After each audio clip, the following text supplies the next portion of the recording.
अस्सलाम वालेकुम नाज़रीन, मैं हूँ आपकी मेज़बान नाइला भट्टी और नजर डालते हैं आज की अहम तरीन खबरों पर। खबर शामिल करते हैं सियालकोट से। स्कॉलर न्यूज के ब्यूरो चीफ मोहम्मद नदीम की रिपोर्ट के मुताबिक फातह बदर और खैबर दामाद रसूल अमीरुल मोमिनीन इमाम अली इब्न अबी तालिब अलैहिस्सलाम के यौम शहादत का मरकजी जुलूस शिबिया अल-मुज़ल्जनाह इमाम बारगाह दर बतूल अड्डा पसरूरिया से बरामद होकर अपने रवायती रास्तों पर रवान दवा है।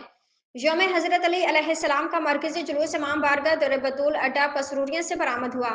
मरकजी जुलूस दो दो दरवाज़ा बाजार कलाम बड़ी बाजार बहलोल दाना चौक इमाम साहब से होता हुआ सहरी के वक्त इमाम बारगाह दर बतूल पर अख्ताम पजीर होगा। मरकजी जुलूस की सिक्योरिटी पर 783 पुलिस एहलकार और अफसरान सिक्योरिटी फ़राइज़ सरअंजाम दे रहे हैं। जुलूस के दाखिली और खारजी रास्तों को खारदार तारों से बंद किया गया। जुलूस में दाखिले के 3 लेयर्स बनाई गई हैं। जुलूस में दाखिले के लिए चेकिंग के बाद दाखिल होने की इजाज़त दी जा रही है। जुलूस की गुजरगाहों पर सीसीटीवी कैमरे नस्ब किए गए हैं। जुलूस की मॉनिटरिंग के लिए डीपी ऑफिस में कैमरों की मदद से निगरानी की जा रही है।